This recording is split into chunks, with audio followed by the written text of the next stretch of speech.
All right, get ready to swap those winter coats for some beachwear, because we're diving headfirst into Rio de Janeiro. That's right. We're talking about crafting the perfect 15-day adventure, the kind that makes your first trip to Rio truly unforgettable.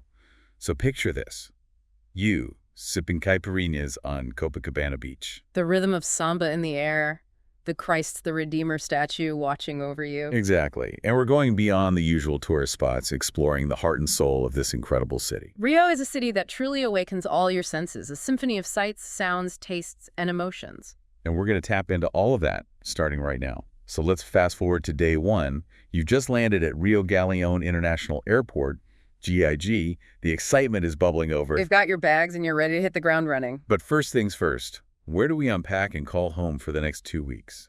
Choosing the right neighborhood can really set the tone for the entire trip. Absolutely. For that classic Rio postcard vibe, you can't go wrong with Copacabana, Ipanema, or Leblon. Right on the beachfront, amazing energy, incredible ocean views. Sounds perfect. But are they all pretty much the same? Well, each one has its own distinct personality. Copacabana is bustling, energetic, great for people watching. Ah, I can already picture it. Then you have Ipanema, a bit more upscale, known for its trendy shops and chic restaurants. Okay, a little fancier. And then there's Leblon. It offers a more relaxed residential feel, beautiful beaches, and a laid-back atmosphere. So it's almost like choosing your own Rio adventure just by picking a neighborhood. Exactly. Now, if you're looking for something with a bit more artistic flair, a bohemian spirit, Ooh, tell me more. Santa Teresa is perched on a hillside overlooking the city. Cobblestone streets, colorful colonial-era mansions, hidden art galleries, and breathtaking panoramic views. Santa Teresa, I like the sound of that. Okay, I'm already dreaming about exploring these neighborhoods, but before we get too carried away, what's one travel tip that will instantly make me feel like a local, not just another tourist? Even learning a few basic Portuguese phrases can go a long way.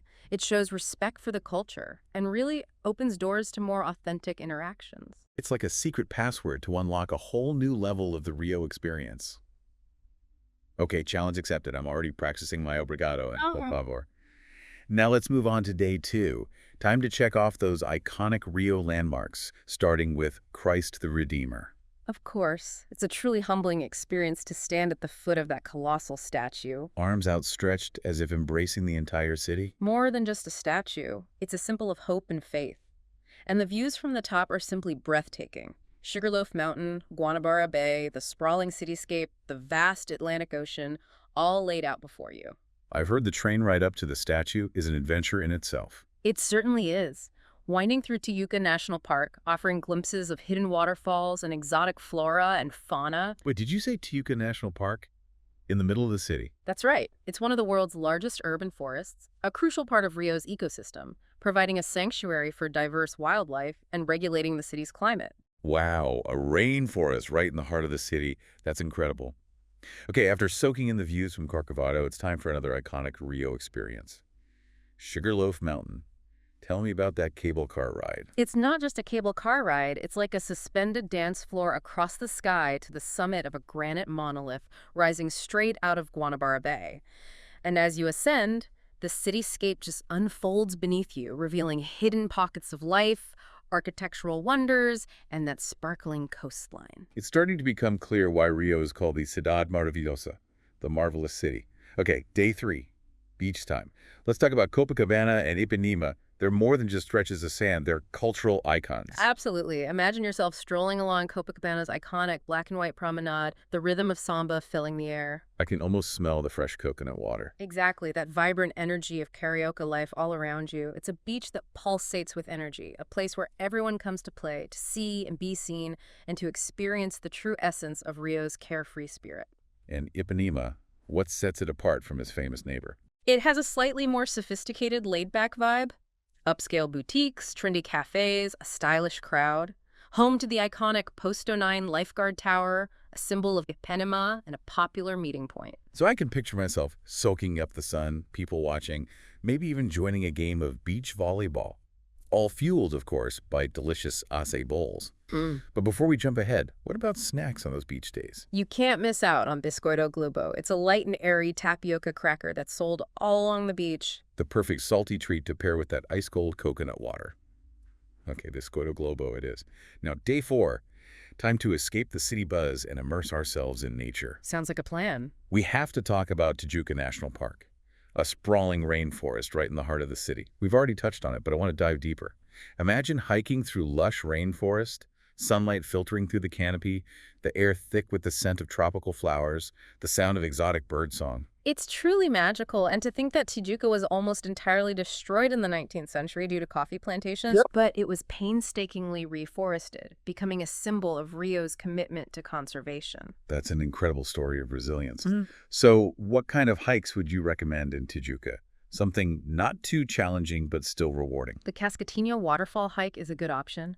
A trek through lush vegetation, charming wooden bridges, and then you're greeted by a beautiful cascade tumbling into a natural pool. Perfect for cooling off and soaking in the serenity of nature. Sounds perfect. And for the truly adventurous, the ones looking for a real challenge. Pedra de Gavia is calling their name. What's that? A massive rock formation jutting out from the coastline.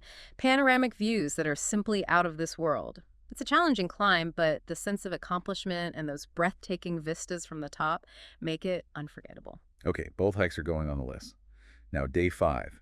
It's time to dive into Rio's vibrant art scene. And I'm not talking about stuffy museums. No. We're talking about art that lives and breathes on the streets, in the neighborhoods. Exactly. So where do we start? The Escadaria Selarón, a whimsical staircase transformed into a kaleidoscope of color and creativity by the artist Jorge Selarón. I think I've seen pictures of that. Each step is adorned with colorful tiles, right? Yes. Tiles from all over the world creating a mosaic that's as unique as Rio itself. It looks like something out of a dream. It's a symbol of Selarón love for Rio, his belief in art's power to transform public spaces. Okay, that's going straight on my must-see list. Now, while we're on the subject of art, what about some of Rio's more traditional art institutions? The Museu Nacional de Belas Artes is a treasure trove of Brazilian artistic heritage, a vast collection spanning from colonial times to the modern era. So we can really get a feel for how Brazilian art has evolved over time. Sounds great. All this exploring is making me hungry, though. Of course. It's time to talk about food. Day 6. Indulging in the flavors of Rio. I'm ready. Let's start with a dish I've heard so much about. Feijoada. It's a black bean stew, right? It's much more than that. It's a culinary symphony, a slow-cooked masterpiece that combines black beans, various cuts of pork, and a medley of spices. Sounds amazing. What else is there? You can't talk about Rio without mentioning churrasco. Brazilian barbecue is an art form, a celebration of flavors. Ah, the skewers of sizzling meat carved right at your table. Exactly. Make sure to try the picanha, a flavorful cut of top sirloin that's a Brazilian barbecue staple. And to wash it all down, the caipirinha. Ah, the caipirinha, Brazil's iconic cocktail. A taste of Brazil in a glass. Cachaça, sugar, lime, muddled together for a refreshing, tart, and slightly sweet elixir. Cheers to that. Now, after a day of delicious food, it's time for day 7, Rio's legendary nightlife. Where do we experience that pulsating energy? Lapa is the beating heart of Rio's nightlife, a historic neighborhood that comes alive after dark. Imagine stepping into a traditional samba club, the air thick with the scent of cachaça and the rhythm of samba. I can practically hear the music now, but Lapa's huge. How do we find the authentic samba spots? Look for places where the locals go, venues that have been around for decades, musicians who play from the heart. Ask around, do a little research, and you'll find those hidden gems where the true spirit of samba reigns supreme. It's all about the adventure of discovery. But let's talk safety.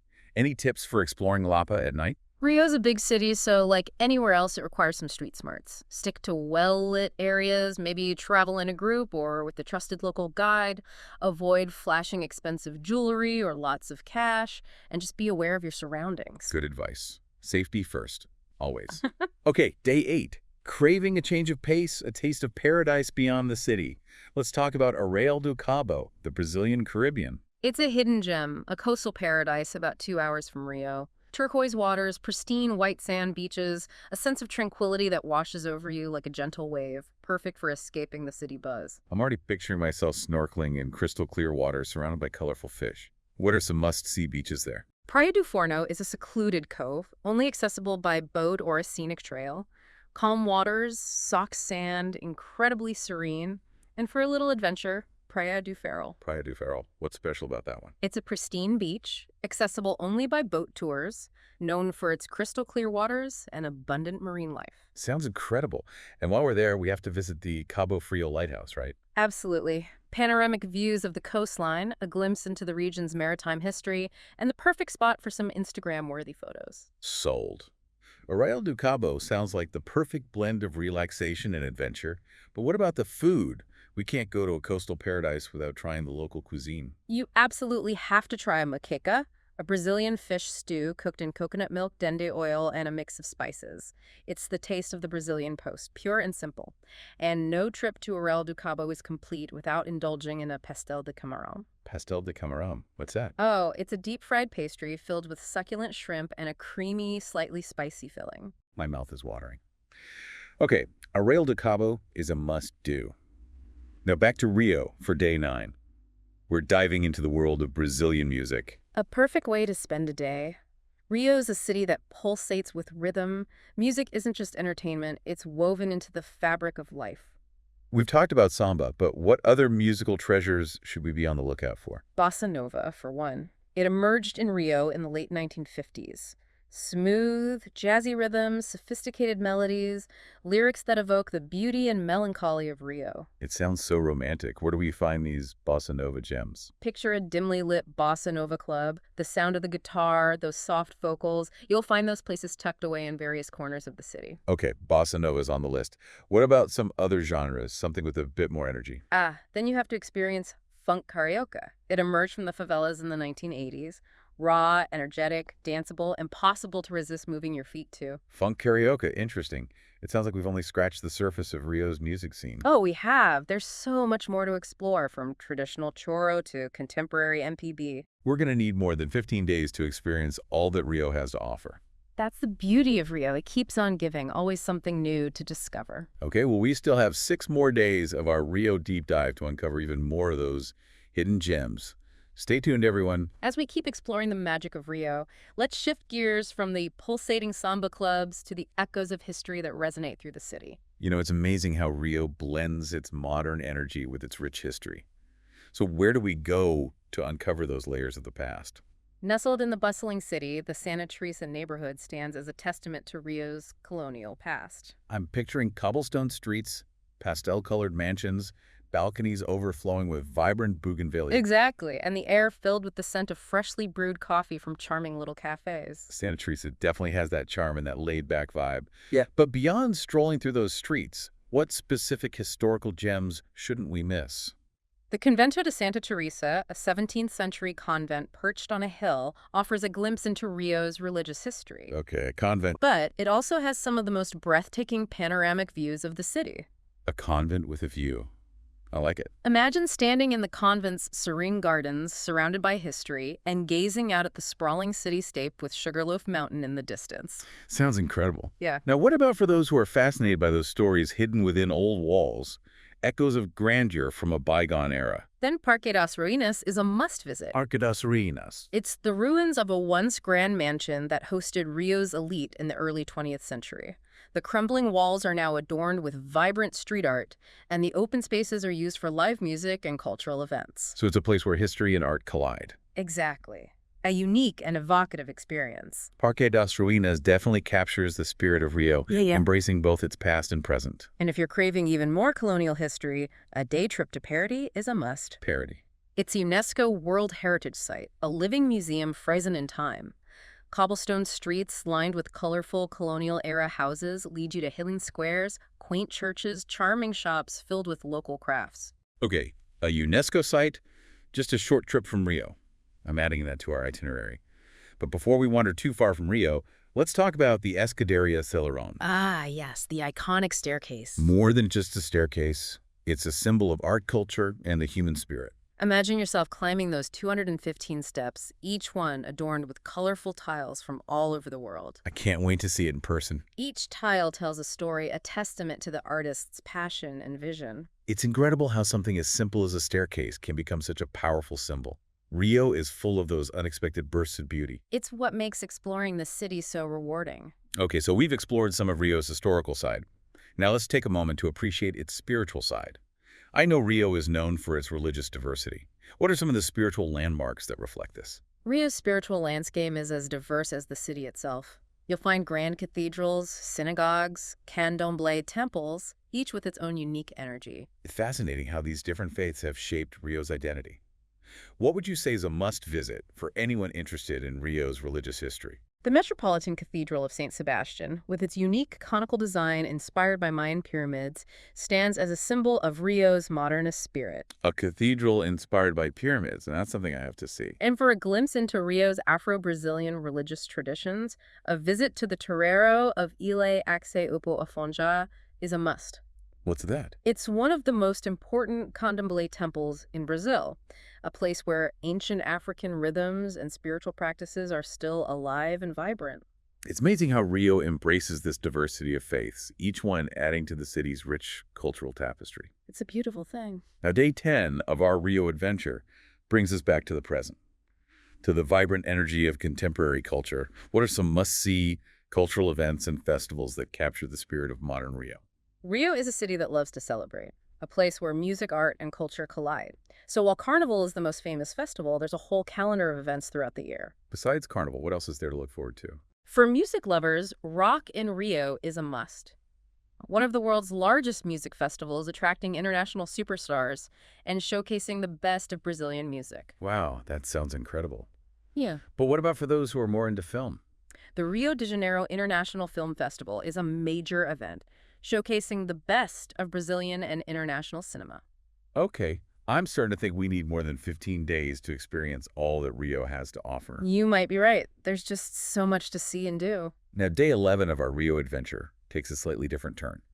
We've talked about landmarks, culture, food, nightlife, but let's talk about sustainability and responsible tourism. An essential aspect of travel today. Absolutely. So how can we make sure our Rio experience is as eco-friendly and responsible as possible? One way is to choose accommodations that are committed to sustainability practices. So look for eco-certifications, things like that. Exactly. Yeah. Prioritizing energy and water conservation, supporting local communities. And when it comes to getting around, public transport or walking whenever possible. It's good for the environment, and it's a fantastic way to experience the city like a local. Makes sense. And what about supporting local businesses? That's key. Choosing locally owned restaurants, shops, tour operators ensures that your money goes back into the local economy. Creating a positive impact with our choices. Precisely. It's also about being mindful of our interactions with local cultures and traditions. Right, being respectful of their customs and traditions. Exactly.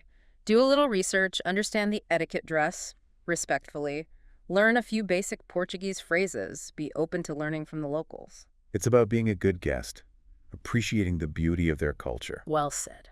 Now, as we enter the final stretch of our Rio adventure, day 12 invites us to explore another side of the city, one that's often overlooked. Sounds intriguing. Let's discover some of Rio's hidden gems, those off-the-beaten-path treasures. I'm all for that. Where are we headed? Well, for a unique perspective on Rio's iconic landmarks, a helicopter tour is an option. Wow.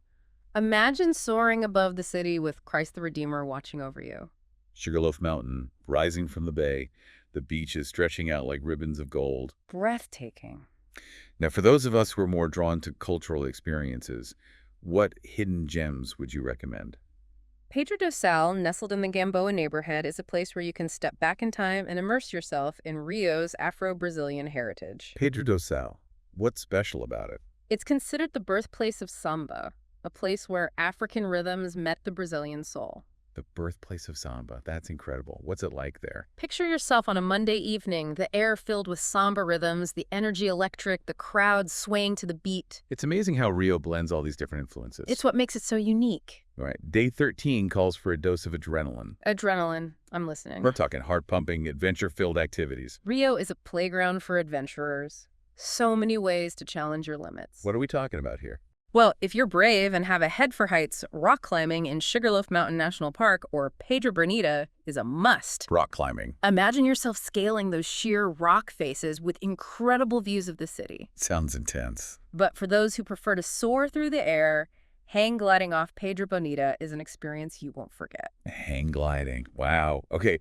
And for something a little more down to earth but still thrilling, what about surfing? Rio's a surfer's paradise. Beaches for all skill levels. Perfect. So where should we go?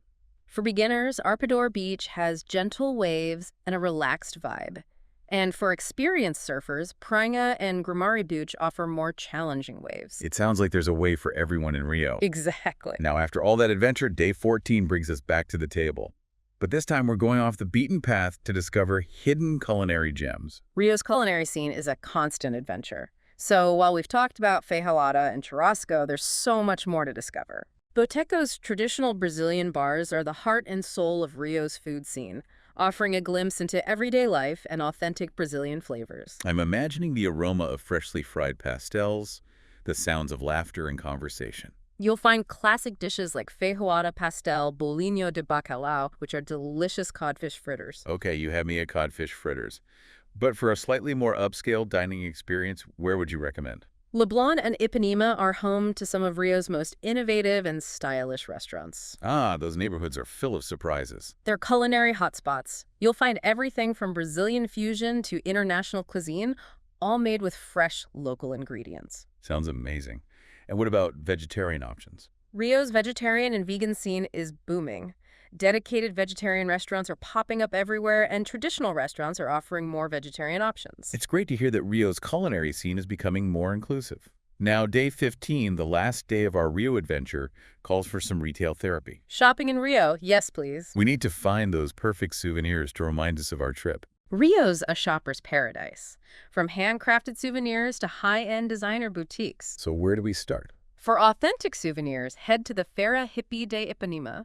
Held every Sunday in Ipanema, it's a treasure trove of unique and locally made crafts. Okay, a Sunday market in Ipanema I'm in. Mm-hmm. And what about for those looking for some designer pieces? Leblon is the spot for high-end shopping designer boutiques, concept stores, independent designers showcasing the best of Brazilian fashion. Of course, Leblon. It's the place to be for fashion. And for authentic Brazilian flavors to take home, the Mercado Municipal is a must. I can't wait. Stalls filled with colorful fruits and vegetables, aromatic spices, freshly roasted coffee beans, traditional Brazilian sweets. It's a sensory overload in the best way possible. Okay, for our last meal in Rio, let's go out with a bang. A bang. What did you have in mind? A traditional Brazilian rodizio experience. Ah, a classic. Skewers of succulent meats carved right at your table until you can't eat anymore. It's the perfect way to end our culinary journey. Agreed. As our 15-day adventure comes to an end, I'm feeling a bit nostalgic. It's like saying goodbye to a dear friend. Rio has captured our hearts. It's a city that stays with you. Before we officially say goodbye, let's reflect on what we've learned. What are some key takeaways? Rio is a city of contrasts, where natural beauty meets urban energy, where history whispers in every corner, where music is a way of life, and where the warmth of the people makes you feel instantly welcome. Rio challenges you, awakens your senses, and leaves you with a newfound appreciation for life. Couldn't have said it better myself. So to everyone listening, what part of Rio's magic are you most drawn to? The landmarks, the culture, the beaches, something else entirely? Think about that as you start planning your own Rio adventure, because after this deep dive, I know you'll be itching to go. It's time to trade those winter boots for flip-flops and book that flight to Rio.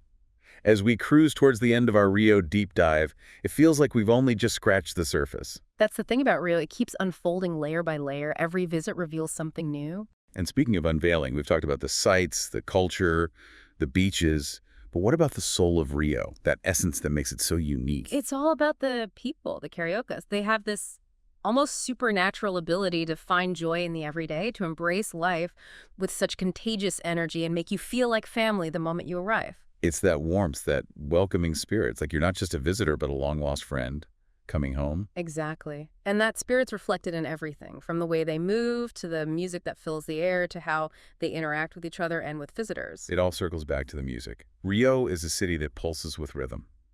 Music isn't just entertainment, it's a way of life. Absolutely. And while samba is the heartbeat of Rio, the city's musical landscape is far more diverse. It's a tapestry of different genres, each with its own history and rhythm and flavor. Okay, so we've got to expand our musical horizons beyond samba. What else should we be listening to? Bossa Nova, for sure. With its smooth, jazzy rhythms and melancholic melodies, it captures that laid-back yet sophisticated vibe of Rio. So romantic, I can almost hear it now. Picture yourself in a dimly lit club, the guitar, the soft vocals transporting you to another time and place. Where do we find these hidden bossa nova gems? Beco das Garrafas, a narrow alleyway in Copacabana.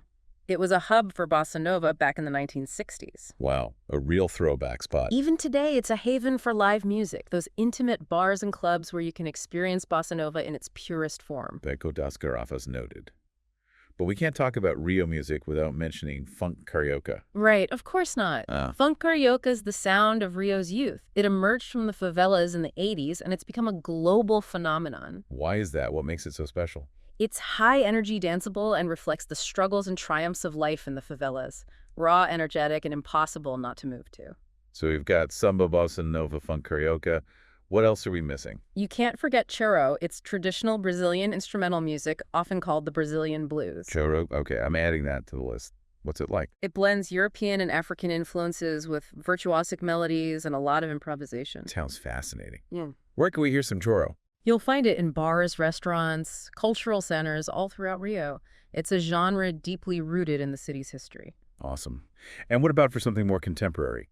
What's the modern sound of Rio? MPB Musica, popular Brasileira. It's a broad genre that covers everything from samba and bossa nova to rock, pop, and folk. Wow, a real mix of styles. It's a melting pot of influences that shows the diversity and creativity of Brazilian music. It really seems like Rio's music scene mirrors the city itself. Diverse, vibrant, and full of surprises. Couldn't agree more. And it's something you experience everywhere, from street corners to concert halls. Speaking of experiences, as we wrap up our Rio deep dive, let's touch on responsible tourism one last time. It's about more than just sightseeing. It's about being mindful travelers, leaving a positive impact, and connecting with the local community. So how can we put those principles into practice when we're in Rio? It can be simple things. Choosing eco-friendly places to stay, supporting local businesses, learning some basic Portuguese phrases. Those little things make a big difference. Right. And of course, being mindful of your impact on the environment, avoiding single-use plastics, engaging with the culture respectfully. It's all about traveling with intention, making conscious choices, and leaving a positive footprint. Well said. And in a city as vibrant as Rio, there are countless ways to practice responsible tourism. As we say goodbye to Rio, I want to leave our listeners with a final thought. This deep dive has been an incredible journey, a sensory overload of sights, sounds, flavors, emotions. It's only a glimpse of what Rio truly offers. Rio begs to be explored, experienced, and embraced. It really does. So to everyone listening, I encourage you to take a leap dive into the magic of Rio. Discover its hidden treasures, embrace its spirit, and make memories that will last a lifetime. Remember, Rio stays with you. Its rhythms, its colors, its flavors, its people. They linger in your heart and call you back for more. Until our next deep dive, keep exploring, keep adventuring, and keep chasing those experiences that make life extraordinary.